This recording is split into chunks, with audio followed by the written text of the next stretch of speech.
नमस्ते। आज 3 टॉपिक पर बात होगी कि 29 दिसंबर को सिल्वर गोल्ड की एक्सपायरी है फ्यूचर कॉन्ट्रैक्ट पे, और दूसरी बात होगी यूएस और इंडिया की ट्रेड डील पर, और तीसरी बात होगी कि ये सिल्वर के कॉन्ट्रैक्ट्स के रोल ओवर के लिए कैसे रिश्वत दी जा रही है। इसका पूरा गेम समझेंगे आप।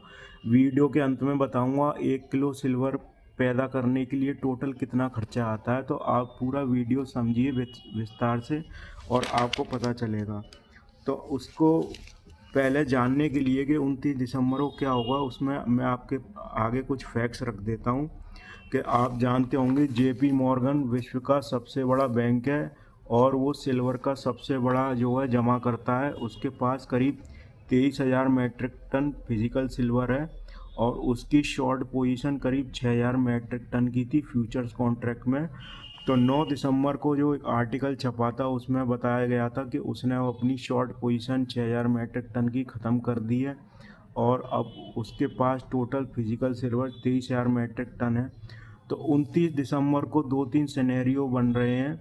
या तो वो जेपी मॉर्गन सिल्वर के भाव गिराने की कोशिश करेगा, फिर से शॉर्ट पोजीशन बनाएगा जिससे वो फ्रेश फिजिकल मार्केट से सिल्वर उठा ले, और क्योंकि उसको फिर सस्ते दामों पे मिलेगी।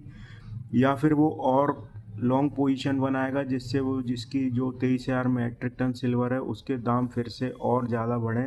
और या फिर वो कुछ नहीं करेगा, वो एज इट इज़ बैठा रहेगा। तो अब मैं आपको बताता हूँ, ये चांदी के रोल ओवर 29 दिसंबर को फ्यूचर्स की एक्सपायरी है, तो उसके लिए $2.25 प्रति आउंस रिश्वत दी जा रही है कि आप अपने फ्यूचर सिल्वर फ्यूचर के कॉन्ट्रैक्ट्स रोल ओवर कर लीजिए जिसकी एग्जिस्टिंग पोजीशन है, जिससे उसको फिजिकल सिल्वर ना देनी पड़े और वो आगे के लिए वो कॉन्ट्रैक्ट खिसक जाए और वो फ़िलहाल के लिए बच जाए, क्योंकि अभी जो कॉमेक्स के वॉल्ट में इतनी सिल्वर पड़ी नहीं हुई है, तो और उसमें बहुत लीवरेज कम कर दिए तो लोगों को ट्रेड करने में दिक्कत आ रही है। अब अमेरिका और इंडिया के ट्रेड डील की बात कर लूँ तो हाल ही में अभी 2-3 दिन पहले मैक्सिको ने 50% टैरिफ लगा दिया है इंडिया पर, जिससे अब जो इंडिया का एक्सपोर्ट होता था मैक्सिको में करीब एक साल में 80,000 करोड़ का एक्सपोर्ट होता है, तो उसमें बड़ी दिक्कतें आएंगी, क्योंकि अब सामान कम बिकेगा और तो फिर अपना जो एक्सपोर्ट कम होगा तो अपना ट्रेड डेफिसिट बढ़ेगा। तो हुंडई मोटर्स को सबसे ज़्यादा इसमें घाटा होगा, कुछ मारुति की गाड़ियों को घाटा होगा और कपड़ा व्यापारी को, खिलौना व्यापारी, ये सब तमाम लोगों को घाटा होगा। और इस टैरिफ के पीछे हाथ बताया जा रहा है अमेरिका के ट्रंप का, कि वो क्योंकि उसका मैक्सिको पे सीधा असर है ट्रंप का, जिससे उसने पीछे से वार किया इंडिया पे कि आप टैरिफ लगा दो। और मोदी साहब कह रहे हैं एक तरफा बिना बातचीत किए टैरिफ लगा देने से समस्या का हल नहीं है, हम बात करेंगे। और अब देखा, आप लोग देख ही रहे होंगे, $1 करीब ₹91 का होने को आ रहा है, तो इससे और क्रूड ऑयल महंगा हो रहा है। और पिछले 10 सालों में डॉलर रुपया करीब 35% गिर चुका है डॉलर के मुकाबले, और पिछले साल ही करीब 7% रुपया कमज़ोर हुआ है डॉलर के मुकाबले। इसकी वजह से इंपोर्ट जो भी हमारे सामान होते हैं, दवाइयाँ, medical equipment, machinery, urea, fertiliser, pesticide और तमाम चीज़ें, क्रूड ऑयल, वो अब महंगे होने जा रहे हैं। और जो अपन एक्सपोर्ट करते हैं वो हालांकि थोड़ा अपन को फ़ायदा होगा, लेकिन अपन तो ट्रेड डेफिसिट इकनॉमी है तो अपने को घाटा होगा। और अब मैं बात करता हूँ इंडिया में यूएस ट्रेड डील की। जो अधिकारी आए हुए थे 2-3 दिन के लिए, उनसे क्या बातचीत हुई और उसका क्या नतीजा निकला। तो अमेरिका के अधिकारी कह रहे हैं कि आपको जो है रशिया से तेल बंद करना पड़ेगा ख़रीदना, तभी हम 25% जो एक्स्ट्रा टैरिफ लगाए हैं उन्हें हटाएंगे। अभी फ़िलहाल 50% टैरिफ चल रहे हैं अमेरिका के इंडिया के ऊपर, लेकिन मोदी साहब पर सीधा असर ऑलरेडी दिखाई दे रहा है। पिछले अक्टूबर से इस अक्टूबर तक रशिया से इंडिया ने करीब 32% ऑयल कम ख़रीदा है।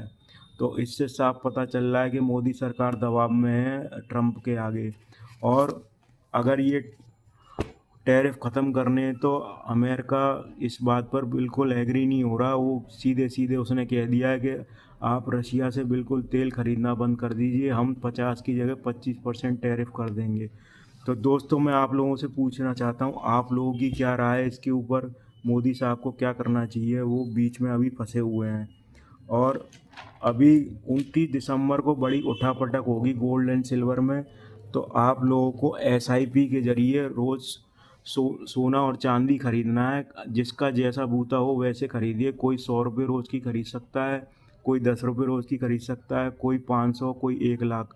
और अपने पोर्टफोलियो का 15 से 20% से ज़्यादा हिस्सा सोने चांदी में मत रखिए। सपोज़ आपके पास 1 लाख का पोर्टफोलियो, जिसमें से 50,000 के शेयर्स हैं, इक्विटीज़ हैं, और करीब 25,000 के म्यूचुअल फंड हैं। तो आप और 15,000 के गोल्ड सिल्वर रख सकते हो। 5% रियल एस्टेट के जो रीट खरीद सकते हो, ऐसा कर सकते हो आप। तो आपको वेट एंड वॉच वाली स्थिति रखनी पड़ेगी कि गोल्ड सिल्वर में अभी $64 फिर से अभी पार करने की कोशिश कर रहा है। $2 गिरा था बीच में। और अब वीडियो के अंत में मैं, उससे पहले आप मेरा channel like, share, comment, subscribe ज़रूर कर लीजिए। आपको इतने शॉर्ट समय में इतनी गंभीर और सीरियस बातें कहीं और प्लेटफॉर्म पर नहीं मिलेंगी। मैं आपके लिए सीधी रिसर्च करके लाता हूँ। तो अर्पित गोयल वेल्थ चैनल को लाइक, शेयर, कमेंट, सब्सक्राइब ज़रूर कर लीजिए। और अब मैं आपको बताता हूँ, 1 किलो चांदी पैदा करने में करीब 80,000 रुपये का खर्चा आता है। तो जो माइनिंग कंपनी है, तो वो उनका करीब 80,000 रुपया खर्चा आता है, और चांदी का भाव करीब आप 2 लाख मान ही रहे हैं। तो जो अभी सिल्वर की जो माइनिंग कंपनी है, उनके जनवरी 1 तारीख से कॉन्ट्रैक्ट्स रिन्यू होंगे। अभी पुराने भावों पर ही वो माइनिंग कर रहे थे। तो मैं पिछले 2-3 महीने से वेदांता शेयर रिकमेंड कर रहा हूँ, और आप देख ही रहे होंगे एक हफ्ते में 8-9% ऑलरेडी बढ़ चुका है। हिंदुस्तान जिंक भी पूरी तरीके से शेयर मार्केट में बढ़ रहा है। मैंने आप लोगों को बोला था, जो गोल्ड सिल्वर में निवेश नहीं कर पा रहे हैं, वो सोने चांदी निर्माता कंपनियों में निवेश कर सकते हैं, ज्वेलरी कंपनी में निवेश कर सकते हैं। तो वेदांता में अभी मजबूती दिख रही है, और 1 जनवरी से जब उसके और फ्रेश कॉन्ट्रैक्ट रिन्यू होंगे सिल्वर के, तो आप जो है मार्च एंड के क्वार्टर 4 में देखेंगे उसके प्रॉफिट दुगने होते हुए नज़र आएंगे आपको। तो मेरे चैनल में बने रहिए, आपको काम की जानकारी मिलेगी, कोई बकवास सुनने को नहीं मिलेगी। पॉइंट टू पॉइंट बात करूँगा मैं।